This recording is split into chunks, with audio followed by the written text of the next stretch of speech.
بسم اللہ الرحمن الرحیم۔ السلام علیکم، ہمارے چینل میں خوش آمدید۔ اس کی سسکیوں کی آواز پورے کمرے میں گونج رہی تھی۔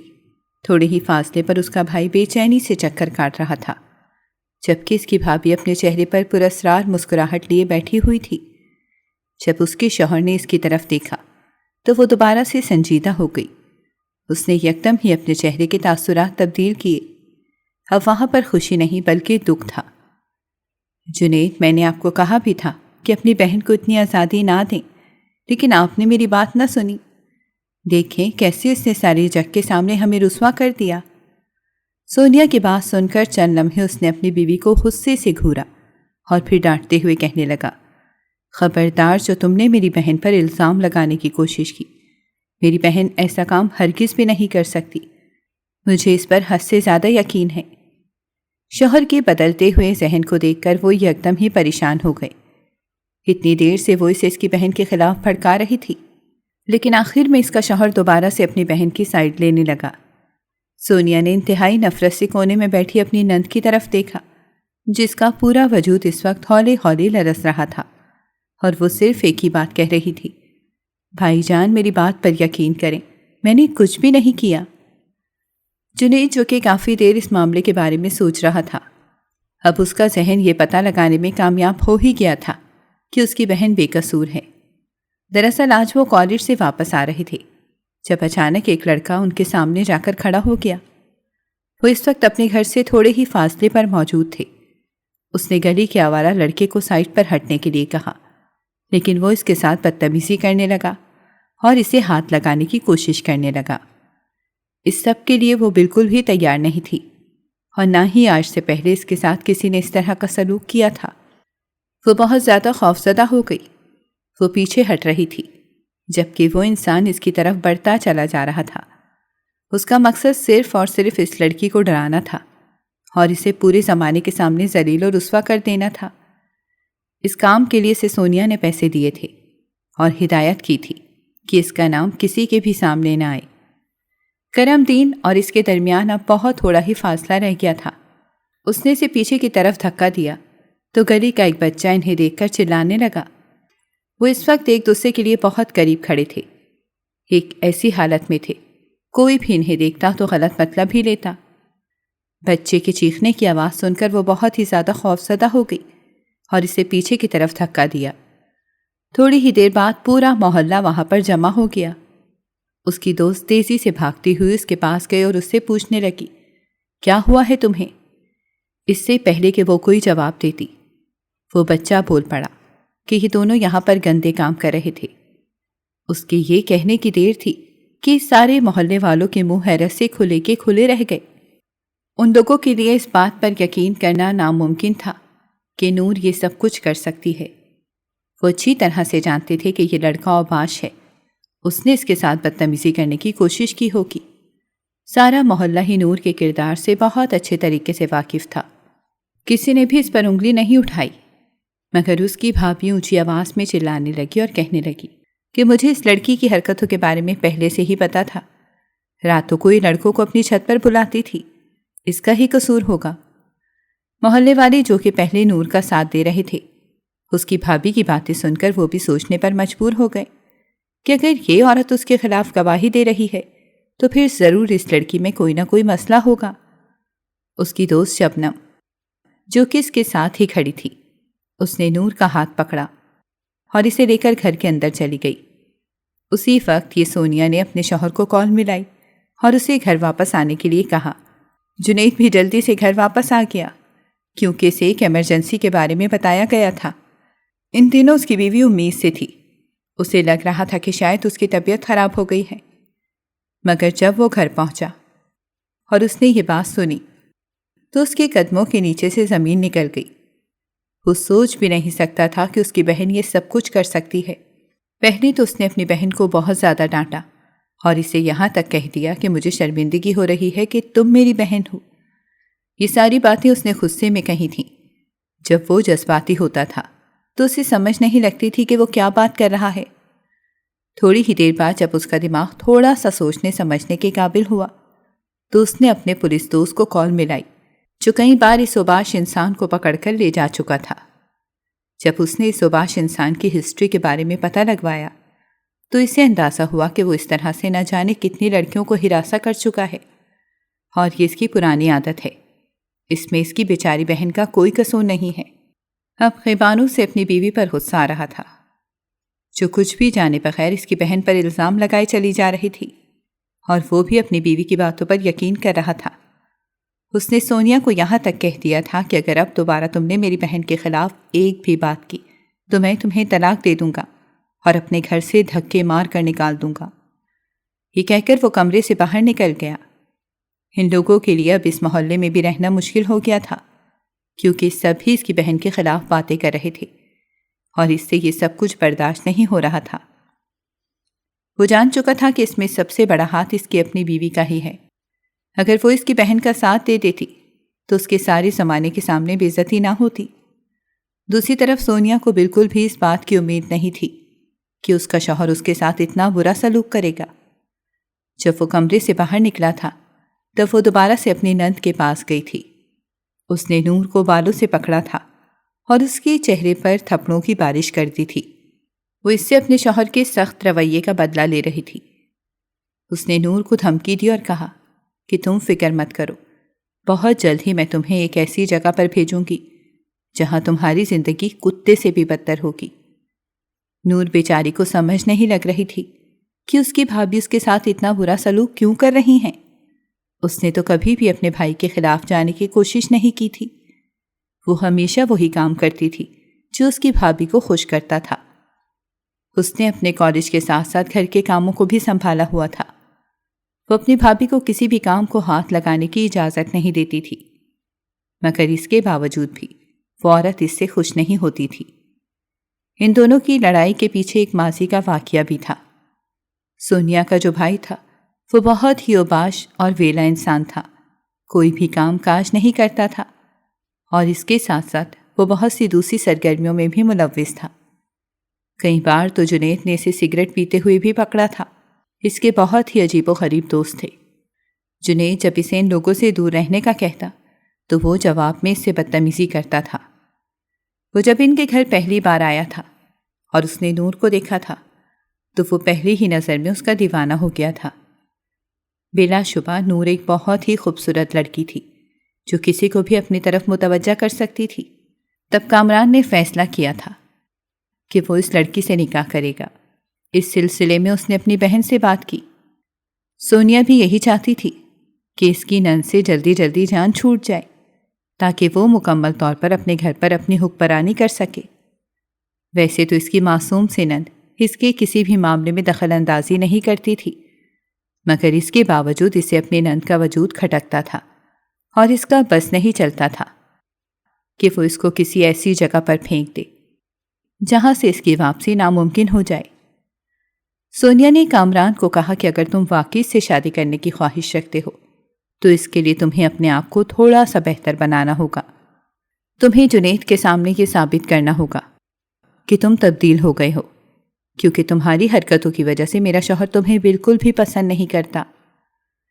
وہ اپنی بہن سے بہت محبت کرتا ہے۔ مجھے یقین ہے کہ اگر تم نے اسی طرح سے ہی عادتیں اپنائے رکھی تو وہ تمہیں کبھی بھی اپنی بہن نہیں دے گا۔ دوسری طرف کامران بھی الٹے دماغ کا مالک تھا۔ اپنی بہن کی بات سمجھنے کے بجائے وہ اس سے لڑنے لگا اور کہنے لگا کہ ایسے کیسے ہو سکتا ہے کہ وہ مجھے اپنی بہن نہیں دے گا، جب میں تمہاری شادی اس کے ساتھ کر سکتا ہوں تو اس کی بہن کو بھی اپنے گھر لے کر آ سکتا ہوں۔ تم دیکھو اب میں کرتا کیا ہوں، میں خود جا کر اس سے اس سلسلے میں بات کروں گا۔ سونیا بہت زیادہ پریشان ہو گئی تھی۔ وہ اپنے الٹے دماغ کے مالک بھائی کو بہت اچھے طریقے سے جانتی تھی۔ کوئی بھی بھروسہ نہیں تھا کہ وہ اس کا گھر ہی توڑ دیتا۔ جنید کو اس نے بہت مشکل سے حاصل کیا تھا۔ بہت کوششوں کے بعد وہ اسے اپنے قابو میں کرنے میں کامیاب ہوئی تھی۔ اب وہ اتنی آسانی سے اسے ہاتھ سے نکلنے نہیں دے سکتی تھی۔ اب ویسے بھی وہ امید سے تھی، اس کا خاندان مکمل ہونے جا رہا تھا۔ اس دوران اگر اس کا بھائی کوئی ایسی حرکت کر دیتا تو اس کا گھر ٹوٹنے کا بھی اندیشہ تھا۔ اس نے کامران کو سمجھایا، لیکن وہ اپنی بہن کی بات سنے بغیر ہی جنید کے سامنے چلا گیا اور اس کے سامنے اپنا مطالبہ رکھ دیا۔ پہلے تو وہ اس انسان کا لہجہ دیکھ کر حیران رہ گیا جو بڑے مزے سے اس کی بہن سے شادی کی بات کر رہا تھا۔ تم نے سوچ بھی کیسے لیا کہ میں اپنی معصوم گڑیا کی شادی تم سے کروں گا؟ تم اس قابل ہی نہیں ہو کہ تم کو میں اپنے گھر بھی بلاؤں۔ اپنی گڑیا کا ہاتھ دینا تو بہت دور کی بات، میں اب تمہیں اپنے گھر میں بھی داخل ہونے کی اجازت نہیں دوں گا۔ ابھی اور اسی وقت یہاں سے دفع ہو جاؤ اور دوبارہ کبھی بھی میرے سامنے نہیں آنا۔ یہ کہہ کر اس نے اس انسان کو اپنے گھر سے نکال دیا۔ کامران کا غصے سے بہت برا حال تھا۔ اگلے ہی دن وہ اپنی بہن کا ہاتھ پکڑ کر واپس لے گیا اور صاف صاف سونیا کو کہہ دیا کہ اب وہ گھر سے باہر قدم نہیں نکالے گی، یا تو وہ اپنے بھائی کو چنے گی یا پھر اپنے شوہر کا ساتھ دے گی۔ سونیا اسے سمجھانے کی ہر ممکن کوشش کر رہی تھی، لیکن وہ کچھ بھی سننے کے لیے تیار ہی نہیں تھا۔ آج سے پہلے کسی نے بھی اس کی اس طرح سے عزت افزائی نہیں کی تھی۔ وہ بہت ہی بھروسے اور مان کے ساتھ اپنے بہنوئی کے پاس گیا تھا، مگر اس کی بہنوئی نے اسے ذلیل اور رسوا کر کے رکھ دیا تھا۔ سونیا نے اس سے وعدہ کیا کہ فکر مت کرو، جس طرح سے میرے شوہر نے تمہاری بے عزتی کی ہے، میں تم سے وعدہ کرتی ہوں کہ بالکل اسی طرح سے اس کی بہن کو ذلیل و رسوا کر دوں گی۔ اس نے تمہیں گرے ہوئے کردار کا کہا ہے، تو میں اس کی بہن کی کردار کو بھی بگاڑ دوں گی اور اس کا ساری دنیا کے سامنے مذاق بنا کر رکھ دوں گی۔ پھر اس کے کردار کو دیکھ کر کوئی بھی اس سے شادی کرنے کے لیے تیار نہیں ہوگا۔ تم بھی اس سے اپنا بدلہ لے لینا، تم اس سے نکاح کرنا اور پھر نکاح کے فوراً بعد ہی اسے چھوڑ دینا۔ اس سے نہ صرف تمہیں تسکین مل جائے گی بلکہ اس کے ساتھ ساتھ تمہارا بدلہ بھی پورا ہو جائے گا۔ تم جنید کی فکر نہ کرو، میں اسے سنبھال لوں گی۔ وہ بہت ہی ظالم اور چالاک عورت تھی۔ اگر اس کے شوہر کو اس بارے میں پتہ چل جاتا تو وہ اس کی صورت پر تھوکنا بھی پسند نہیں کرتا۔ وہ تو سوچتا تھا کہ وہ اس سے بہت محبت کرتی ہے اور اس کی بہن کا بہت خیال رکھتی ہے، مگر حقیقت اس سے بالکل برعکس تھی۔ دوسری طرف کامران ایک دن جمعے کی نماز پڑھنے کے لیے مسجد چلا گیا۔ اس دن نہ جانے کیوں اس کا دل بہت بری طرح سے گھبرا رہا تھا۔ وہ کافر تو نہیں تھا جو اپنے رب سے مکمل طور پر دور ہو جاتا۔ کبھی کبھار وہ اپنے رب کے حضور حاضری دے دیتا تھا۔ اس دن جب وہ نماز پڑھنے کے لیے گیا تو اسے خطبے نے بری طرح سے ہلا کر رکھ دیا۔ مولوی دوسرے کے کردار پر انگلی اٹھانے والوں کے لیے سخت عذاب کی وعید سنا رہا تھا۔ اس کا پورا وجود ہولے ہولے لرزنے لگا۔ اس کی نظروں کے سامنے معصوم نور کا چہرہ گھومنے لگا جو ایک مضبوط کردار کی مالک تھی، مگر اس کی بہن اس کے ساتھ بہت بڑی زیادتی کر رہی تھی۔ واپس آ کر اس نے اپنی بہن کو کال کی اور اس سے کہا کہ خبردار، جو تم نے دوبارہ کبھی اس کے کردار پر انگلی اٹھانے کی کوشش کی، میں نے اس سے بدلہ نہیں لینا، میں سدھر گیا ہوں، میں نے اپنے رب سے معافی مانگ لی ہے، تم بھی باز آ جاؤ۔ وہ واقعی سدھر گیا تھا۔ کہتے ہیں نا کہ جب رب اپنے بندے کو ہدایت دیتا ہے تو اس کے دل کو مکمل طور پر اپنی طرف مبذول کر لیتا ہے۔ اس انسان کا دل بھی اپنے رب کی طرف مبذول ہو گیا تھا۔ اس نے ماضی کے تمام گناہوں سے توبہ کر لی تھی۔ اب وہ دوبارہ سے اپنی پڑھائی کی طرف توجہ دینے لگا تھا۔ پہلے یونیورسٹی میں وہ صرف اور صرف ہنگامے کرنے کے لیے جاتا تھا، لیکن اب وہ اپنی پڑھائی کو لے کر سیریس ہو گیا تھا۔ سب لوگ ہی اس کی بدلی ہوئی حالت دیکھ کر حیران ہو رہے تھے۔ لڑکیوں کو یقین ہی نہیں آ رہا تھا کہ یہ وہی شخص ہے جو کہ آتے جاتے ہوئے انہیں تنگ کرتا تھا، کیونکہ اب وہ نظر اٹھا کر کسی لڑکی کے چہرے کی طرف بھی نہیں دیکھتا تھا۔ اس نے سنا تھا کہ جو انسان ویسا ہوتا ہے اسے ویسی ہی عورت ملتی ہے۔ اس نے اپنے آپ کو پاک بنانے کی کوشش شروع کر دی تھی، کیونکہ اب اسے اپنے لیے ایک پاک لڑکی چاہیے تھی۔ دوسری طرف سونیا ہدایت کے راستے سے مکمل طور پر ہٹ گئی تھی۔ اب اس کا مقصد صرف اور صرف ایک عورت کو ذلیل و رسوا کرنا تھا۔ اس کے بھائی نے اسے منع کیا تھا، مگر اس کے باوجود بھی وہ نہیں مانی تھی۔ اپنے پہلے وار میں تو وہ بہت بری طرح سے ناکام ہو گئی تھی۔ وہ اس بات کا شکر ادا کر رہی تھی کہ اس سوباش لڑکے نے کسی کو حقیقت کے بارے میں نہیں بتایا تھا۔ اگر اس کی اصلیت کے بارے میں جنید کو پتہ چل جاتا تو وہ اسے اپنی زندگی سے نکالنے میں ایک لمحہ بھی نہیں گزارتا۔ اگلی بار اسے محتاط انداز میں وار کرنا تھا اور اس طرح سے کام کرنا تھا کہ سانپ بھی مر جاتا اور لاٹھی بھی نہ ٹوٹتی۔ تھوڑے ہی دنوں کے بعد وہ دوسری جگہ پر شفٹ ہو گئے۔ یہ علاقہ پہلے علاقے کی نسبت بہت خوبصورت تھا اور گھر بھی اچھا خاصا بڑا تھا۔ یہ گھر وہ پچھلے 4 سالوں سے تیار کروا رہا تھا اور اب جا کر وہ مکمل طور پر تعمیر ہو گیا تھا۔ اس گھر میں بھی اپنی نند کو اپنے ساتھ دیکھ کر اس کا تن بدن جلنے لگا۔ اس گھر میں جنید نے اپنی بہن کے لیے کمرہ بہت ہی خوبصورتی سے تیار کروایا تھا۔ یہ بات سونیا سے برداشت نہیں ہو رہی تھی۔ اس نے ایک دو بار اپنے شوہر کو کہا بھی کہ یہ کمرہ میں اپنے بچوں کو دوں گی، مگر جنید نے اس کی کوئی بھی بات نہیں سنی اور اسے صاف الفاظ میں کہہ دیا کہ اگر تم میری بات نہیں مان سکتی تو مجھے بتا دو تاکہ میں تمہارا بندوبست کر دوں۔ وہ دیکھ رہا تھا کہ اس کی بیوی اب کچھ زیادہ ہی اس کے سر پر چڑھ کر ناچنے لگی ہے۔ اسے اس طرح کی عورتیں بالکل بھی پسند نہیں تھیں جو کہ شوہروں کے معاملات میں دخل اندازی کرتی ہیں۔ یہ نہیں تھا کہ وہ عورتوں کو آزادی نہیں دیتا تھا، وہ عورتوں کے حقوق کا پورا خیال رکھتا تھا اور ان کے لیے آواز بھی اٹھاتا تھا، لیکن اس کے ساتھ ساتھ وہ ان سے بھی یہ توقع کرتا تھا کہ وہ عورتیں اپنے مردوں کو سمجھیں۔ اب اس نے ایک اور فیصلہ کیا تھا کہ وہ اس کی بہن کو اس کی نظروں کے سامنے بری طرح سے گرا دے گی۔ اس نے اپنی نند کا نمبر 2-3 مردوں کو دیا ہوا تھا۔ رات کے وقت جو اسے کالز کرتے تھے، نور اس سب سے بہت زیادہ تنگ آ گئی تھی۔ وہ ایک نمبر بلاک کرتی تھی تو دوسرے نمبر سے کال آ جاتی تھی۔ اسے سمجھ نہیں لگ رہی تھی کہ وہ کیا کرے۔ وہ بہت مشکل میں پھنسی ہوئی تھی۔ وہ تھی بھی معصوم۔ ایک رات وہ سونے کے لیے لیٹی تو اس کا موبائل بج اٹھا۔ اس نے دیکھا کہ انجان نمبر تھا۔ پہلے تو اس نے نظر انداز کیا، پھر اسی موبائل پر ہی میسج آیا۔ لکھا ہوا تھا کہ میں شبنم ہوں اور اس وقت بہت مشکل میں ہوں، پلیز مجھے کال کرو۔ وہ تیزی سے کمرے سے باہر نکلی۔ اب اس کا رخ چھت کی طرف تھا۔ یہ میسج اسے اس کی بھابھی نے ہی کروایا تھا۔ وہ وہاں پر ہی تھی تو پیچھے سے اس نے اپنے شوہر کو بھی بھیج دیا اور اس سے کہنے لگی کہ دیکھا، آپ کی بہن آدھی رات کو آوارہ مردوں سے باتیں کرتی ہے۔ جنید پہلے تو اس پر یقین کرنے کے لیے راضی نہیں ہوا، مگر جب اس نے اپنی بہن کو اپنی آنکھوں سے چھت کی طرف جاتے ہوئے دیکھا تو وہ بھی نہ چاہتے ہوئے بھی پیچھے چل دیا۔ جب وہ وہاں پر پہنچا، ابھی اس کی بہن نے ہیلو ہی کہا تھا کہ اس نے موبائل اس کے ہاتھ سے چھین لیا۔ دوسری طرف سے اسے ایک مرد کی آواز سنائی دی جو اس کی بہن سے محبت کا اظہار کر رہا تھا، اور یہ سب کچھ اس بیچاری کو جنید کی نظروں سے گرانے کے لیے کافی تھا۔ اس نے اپنی بہن سے موبائل لے لیا تھا اور اس کا آگے یونیورسٹی میں داخلہ بھی نہیں کروایا تھا۔ اس کے بعد تو جیسے سونیا کو موقع مل گیا تھا، وہ اس کی بہن کے بارے میں جھوٹی خبریں اسے سناتی تھی اور اسے بتاتی تھی کہ نہ صرف وہ دن کے وقت گھر سے نکل جاتی ہے۔ نور اپنی صفائیاں پیش کرتی تھی، لیکن اب اس کا بھائی اس کی بات پر یقین نہیں کرتا تھا۔ اس رات اس نے جو کچھ سنا تھا، اس کے بعد اس کے لیے یقین کرنا بہت مشکل ہو گیا تھا۔ بیچاری نور کا بھی کوئی قصور نہیں تھا۔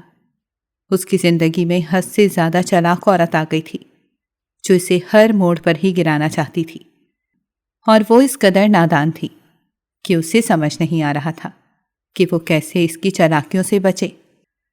اس کے دوست پچھلے کچھ دنوں سے اسے اپنے گھر میں بلا رہی تھی، لیکن اسے گھر سے نکلنے کی اجازت نہیں تھی۔ ایک دن وہ خود ہی وہاں پر چلی آئی اور نور کے بھائی سے اجازت طلب کی۔ جنید اسے بھیجنے کے لیے تیار تو نہیں تھا، کیونکہ اس نے اس کے بارے میں جو کچھ بھی سن رکھا تھا، اس کے بعد اپنی بہن پر بھروسہ نہیں کر سکتا تھا۔ مگر وہ ایسے لوگوں میں بھی نہیں تھا جو کہ ساری دنیا کے سامنے اپنی بہنوں کے راز کھول کر رکھ دیں۔ اس کی دوست کے سامنے اس نے اپنی بہن کو کوئی بھی ایسی ویسی بات نہیں کی اور اسے جانے کی اجازت دی تھی، مگر اس کے ساتھ ساتھ اس نے اسے یہ بھی ہدایت کی تھی کہ جلدی واپس آ جانا۔ اتنے عرصے بعد وہ گھر سے نکلی تھی اور کافی ہلکا پھلکا محسوس کر رہی تھی۔ جب اس نے اپنی دوست کو اپنے ساتھ ہونے والے واقعات کے بارے میں بتایا تو اس کا منہ حیرت سے کھلا کا کھلا رہ گیا، اور وہ کہنے لگی کہ تم کیسے اس ماحول میں گزارا کر رہی ہو۔ اس نے افسوس سے اپنا سر جھکا لیا، آنسو ٹوٹ کر اس کی آنکھوں سے گر رہے تھے۔ وہ بولی کہ اب گزارا کرنے کے علاوہ میرے پاس کچھ بھی نہیں بچا۔ مجھے تو اس وقت سے ڈر لگ رہا ہے، جس وقت بھابھی واقعی یہ سب کچھ ثابت کرنے میں کامیاب ہو جائیں گی۔ مجھے یقین ہے کہ بھائی مجھے اپنے گھر سے نکالنے میں ایک لمحہ بھی نہیں لگائیں گے۔ اس کی دوست نے اسے سمجھایا کہ تم اپنے بھائی کو حقیقت کے بارے میں کیوں نہیں بتاتی۔ یہ سن کر اس کی نظروں کے سامنے کچھ دن پہلے والا واقعہ گھومنے لگا، جب وہ جنید بھائی کے پاس گئی تھی تاکہ انہیں بتا سکے کہ وہ بے قصور ہے اور اس کی بھابھی اس کے خلاف چال چل رہی ہیں۔ ابھی اس نے بات شروع ہی کی تھی کہ اس کے بھائی نے اسے ڈانٹ کر خاموش کروا دیا اور کہنے لگے کہ میں بے وقوف تھا جو میں تمہیں معصوم سمجھ رہا تھا اور اپنی بیوی کو باتیں سناتا تھا۔ شکر ہے کہ میری آنکھیں کھل گئی ہیں اور مجھے پتہ چل گیا ہے کہ فساد کی جڑ صرف اور صرف تم ہی ہو۔ اگر تم چاہتی ہو کہ اس گھر میں سکون سے رہو تو بہتر یہی ہے کہ جو کچھ تمہاری بھابھی کہتی ہے وہ کرتی جاؤ، کیونکہ وہ تمہارے بارے میں کبھی بھی غلط نہیں سوچ سکتی، اور یہ جو تم نے کام شروع کیے ہوئے ہیں ان سے بھی باز آ جاؤ۔ ابھی تو میرے پاس کوئی پکا ثبوت نہیں ہے، جس دن کوئی ثبوت میرے ہاتھ لگ گیا اس دن میں تمہیں زندہ زمین کے اندر دفن کر دوں گا۔ یہ کہہ کر اس نے اپنی بہن کو دوبارہ سے کمرے سے نکال دیا تھا۔ وہ اپنی دوست کے ساتھ سب سے پہلے کیفے کی اور وہاں پر جا کر اچھا سا کھانا کھایا۔ اس کے بعد وہ گھومنے کے لیے چلے گئے۔ اس دوران مسلسل اپنے چہرے پر کسی کی نظروں کی تپش محسوس کر رہی تھی، اور ایسا اس وقت ہوا تھا جب وہ کھانا کھا کر کیفے سے باہر نکلی تھی۔ جب وہ گاڑی میں بیٹھ رہی تھی تب اسے یوں لگا تھا جیسے کوئی اس کے دائیں جانب کھڑا اسے دیکھ رہا ہے۔ اس نے گردن اٹھا کر دیکھی تو وہاں پر کوئی بھی موجود نہیں تھا۔ اس نے اسے اپنا وہم قرار دے دیا، مگر اب جب وہ پارک میں گھوم رہی تھی تب بھی اسے اپنے چہرے پر نظروں کی تپش کا احساس ہو رہا تھا۔ اسے بے چین دیکھ کر اس کی دوست اس سے پوچھنے لگی، کیا ہوا ہے؟ تم مجھے تھوڑی سی پریشان نظر آ رہی ہو۔ اس نے تیزی سے نفی میں سر ہلایا اور بولی، نہیں ایسی کوئی بات نہیں، ہاں میں بالکل ٹھیک ہوں۔ وہ اپنی دوست کو اپنے وہم کے بارے میں بتا کر ڈرانا نہیں چاہتی تھی۔ اسے تو یہ بھی خوف تھا کہ کہیں ایسا نہ ہو کہ وہ اپنی دوست کو اس بارے میں بتائے اور اس کی دوست اسے واپس گھر لے جائے۔ وہ فی الحال واپس اسی جگہ پر نہیں جانا چاہتی تھی جہاں اس کی زندگی کو عذاب بنایا گیا تھا۔ وہ تھوڑا سا مزید وقت باہر گزارنا چاہتی تھی۔ اس کے بعد وہ شاپنگ کرنے کے لیے مال میں چلی گئے۔ وہاں پر اس نے اپنے لیے جوڑا پسند کیا تھا، لیکن جب اس نے اس جوڑے کی قیمت کو دیکھا تو اس کے 14 طبق روشن ہو گئے۔ اتنے پیسوں میں تو وہ نہ جانے کتنے جوڑے خرید سکتی تھی۔ اس کی دوست نے اس کے کندھے پر ہاتھ رکھا اور اسے تسلی دیتے ہوئے کہا، فکر مت کرو، بہت جلد تمہارے پاس اتنے زیادہ پیسے ہو جائیں گے کہ تمہیں قیمت دیکھنے کی ضرورت نہیں پڑے گی۔ تم بہت لائق ہو، اپنی پڑھائی کی طرف توجہ دو، تم ایک بہت اچھی جگہ پر جاؤ گی۔ اب وہ اسے کیا بتاتی کہ اس کے بھائی نے اس کا گھر سے نکلنا بند کیا ہوا ہے اور اسے پڑھائی کا نام لینے کی بھی اجازت نہیں دیتا۔ وہ سمجھتا ہے کہ وہ باہر پڑھنے کے لیے نہیں بلکہ آوارہ گردیاں کرنے کے لیے جائے گی۔ یہ ساری باتیں اس نے اپنے دل میں ہی دبا لیں۔ جب وہ دونوں اس شاپنگ مال سے باہر نکل رہے تھے تو اسے اپنے نام کی پکار سنائی تھی۔ پہلے تو وہ حیران ہو گئی اور بے چینی سے ساتھ کھڑی دوست کو دیکھنے لگی۔ اس کی دوست خود اس لڑکے کے بارے میں نہیں جانتی تھی۔ اس نے اس انجان لڑکے سے پوچھا کہ تم کون ہو؟ تو اس نے وہ بیگ نور کے حوالے کر دیا اور کہنے لگا کہ یہ کسی نے آپ کے لیے بھیجا ہے۔ اس کے بعد وہ کچھ نہ بولا اور تیزی سے دوسری جانب بھاگ گیا۔ نور نے پہلے حیرانگی سے اپنی دوست کو دیکھا اور پھر وہ بیگ کھول دیا۔ سامنے ہی وہ خوبصورت جوڑا پڑا ہوا تھا جو اس نے اپنے لیے پسند کیا تھا۔ وہ حیران و پریشان رہ گئی۔ اس کے ماتھے پر پسینہ چمکنے لگا۔ یہ کوئی معمولی سی بات نہیں تھی اور نہ ہی یہ کوئی معمولی رقم کا جوڑا تھا۔ اس کو کوئی بہت ہی امیر انسان خرید سکتا تھا۔ دوسری طرف اس کی دوست خوفزدہ ہونے کے بجائے مسکرانے لگی اور کہنے لگی، بہت جلد ہی تمہاری زندگی سنورنے والی ہے، میری یہ بات یاد رکھنا۔ نور نے وہ جوڑا زمین پر ہی رکھ دیا، مگر اس کی دوست نے وہ اٹھایا اور اسے ڈانٹتے ہوئے کہا، یہ کیا بے وقوفی ہے؟ کسی نے اتنی محبت سے تمہیں یہ جوڑا دیا ہے، تم اسے یوں پھینک کر نہیں جا سکتی۔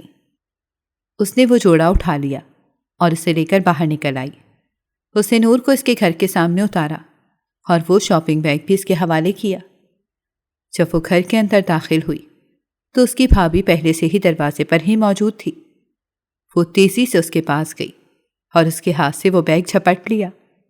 جب انہوں نے اس میں سے جوڑا نکالا اور اس کی قیمت دیکھی تو ان کا منہ حیرت سے کھلے کا کھلا رہ گیا۔ انہوں نے وہ جوڑا ہڑپ لیا اور اس پر الزام لگا کر اسے دوبارہ سے کمرے کے اندر بھیج دیا۔ وہ مزید اسے اپنے پاس رکھنے کے لیے تیار نہیں تھی اور اب انہوں نے ایک آخری فیصلہ کرنا تھا، اسی لیے وہ رات کا انتظار کر رہی تھی۔ 12 بجے کا وقت تھا۔ نور اپنے کمرے میں لیٹی ہوئی تھی جب اچانک ہی دروازے پر دستک ہوئی۔ وہ جلدی سے اٹھ بیٹھی۔ جب اس نے دروازہ کھولا تو اس کا بھائی تیزی سے کمرے کے اندر داخل ہوا اور اسے کہنے لگا کہ تمہارا عاشق کہاں پر ہے؟ ابھی اور اسی وقت اسے یہاں سے نکالو ورنہ تم دونوں کو زندہ دفن کر دوں گا۔ بھائی کی بات سن کر وہ پریشان ہو گئی اور تیزی سے نفے میں سر ہلاتے ہوئے کہنے لگی، آپ کو غلط فہمی ہوئی ہے، ایسا کچھ بھی نہیں ہے، یہاں پر میں بالکل اکیلی ہوں۔ اب کی بار اس کے بھائی نے اس کے چہرے پر ایک زوردار تھپڑ مارا اور اسے کہا کہ تم ساری دنیا کو بے وقوف بنا سکتی ہو لیکن اب مجھے بے وقوف نہیں بنا سکتی۔ میں تمہاری فطرت کو بہت اچھے طریقے سے سمجھ گیا ہوں۔ اسی وقت ہی اس کی بھابھی کمرے کے اندر داخل ہوئی اور اسے کہنے لگی، کیا آپ لیٹ ہو گئے ہیں؟ وہ لڑکا یہاں سے بھاگ گیا ہے، میں نے خود اسے گھر سے باہر نکلتے ہوئے دیکھا ہے۔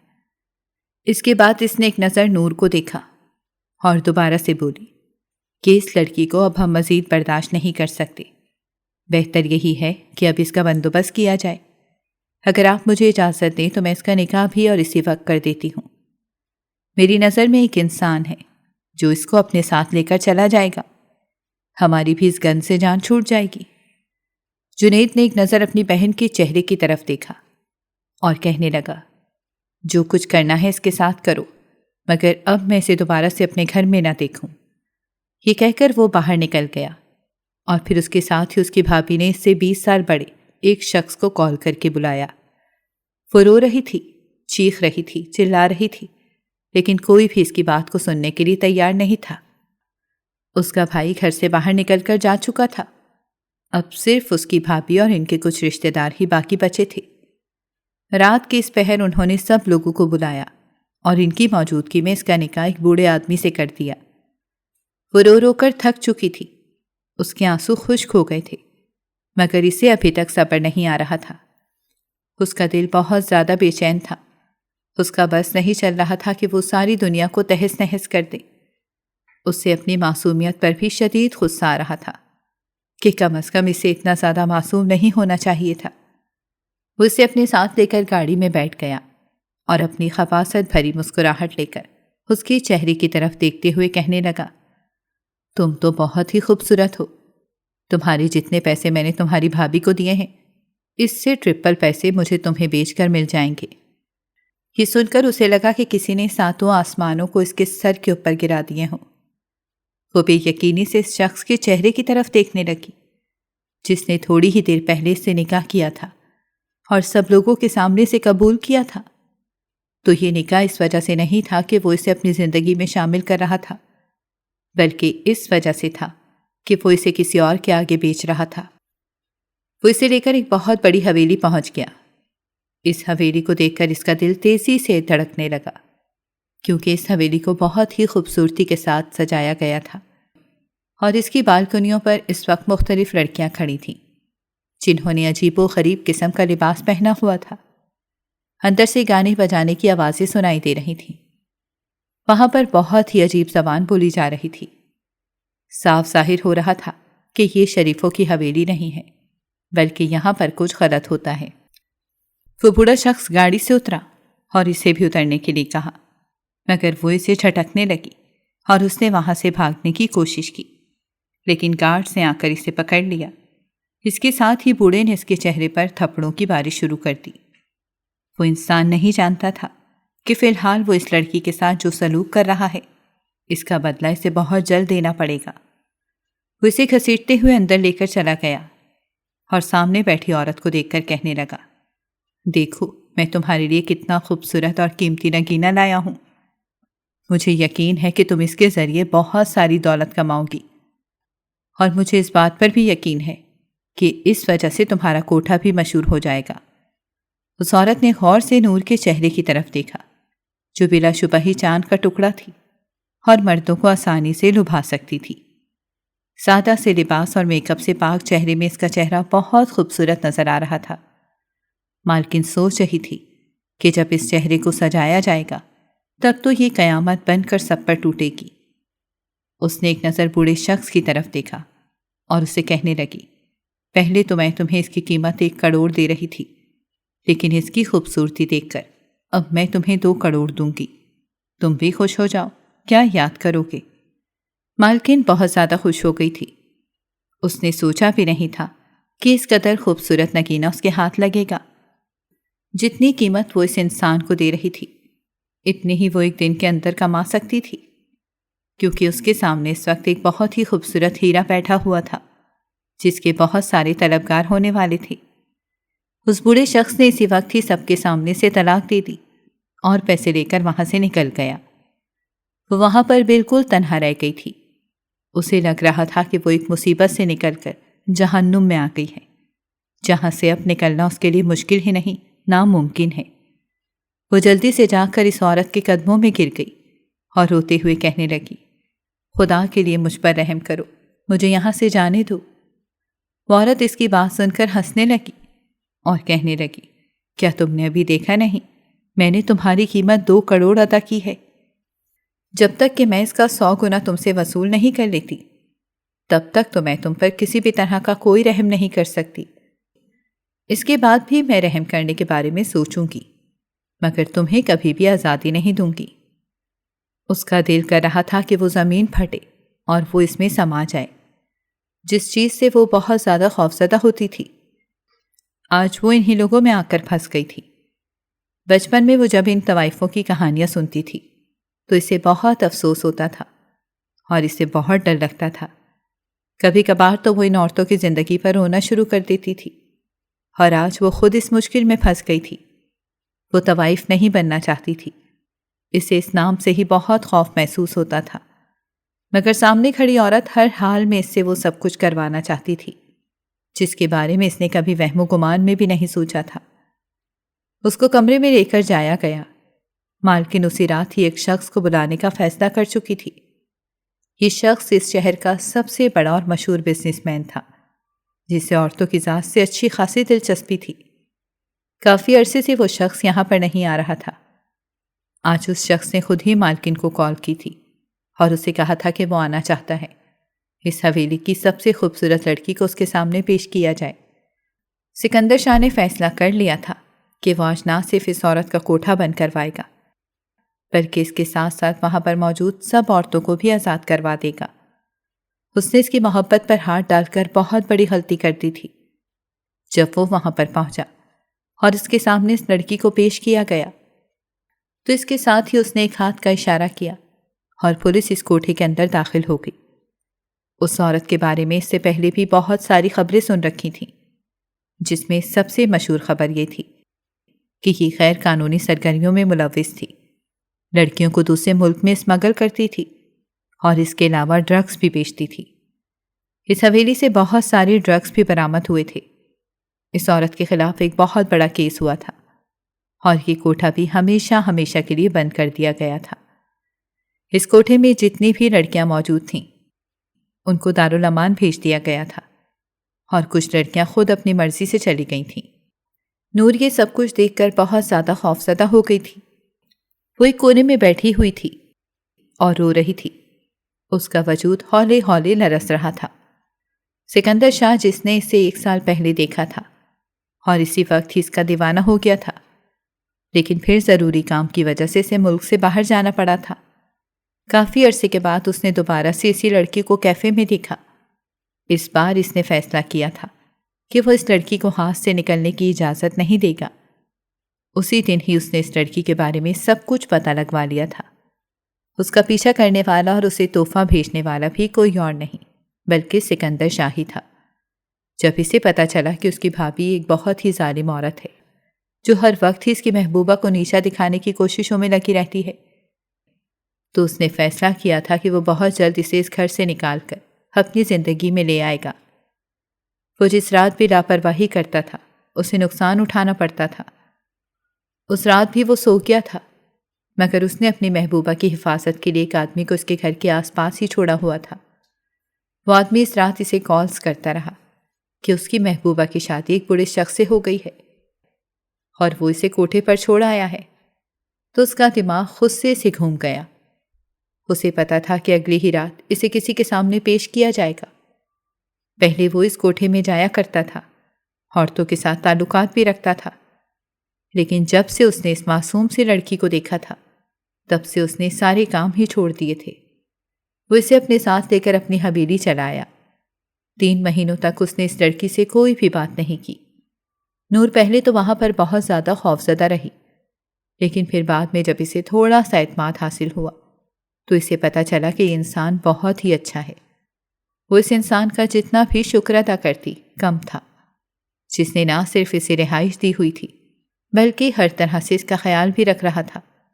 اس انسان نے کبھی بھی اسے تنگ کرنے کی کوشش نہیں کی تھی اور نہ ہی کبھی اس سے کوئی فضول بات کی تھی۔ ایک نوکرانی کو اس نے تعینات کیا ہوا تھا جو نور سے اس کی ضروریات کے بارے میں پوچھتی تھی اور پھر اسے وہی چیزیں لا کر دے دیتی تھی۔ جب اس کی عدت مکمل ہوئی تو اس کے سامنے حاضر ہو گیا اور اپنی محبت کا اظہار کر دیا۔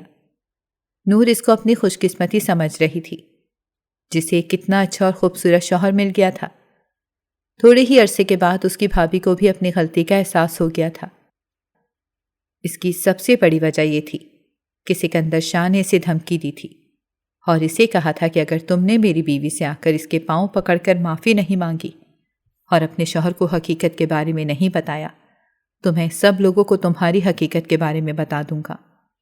وہ بہت زیادہ خوفزدہ ہو گئی تھی اور اپنے شوہر کے قدموں میں گر کر اس سے معافی مانگنے لگی۔ اس کے شوہر نے اسے معاف کر دیا تھا کیونکہ اب ان کی زندگی میں ایک معصوم سا بچہ آ گیا تھا۔ وہ اپنے بچے کی زندگی برباد نہیں ہوتے دیکھ سکتا تھا۔ اس نے اپنی بہن سے بھی معافی مانگی تھی۔ چیزیں دوبارہ سے درست ہو گئی تھیں۔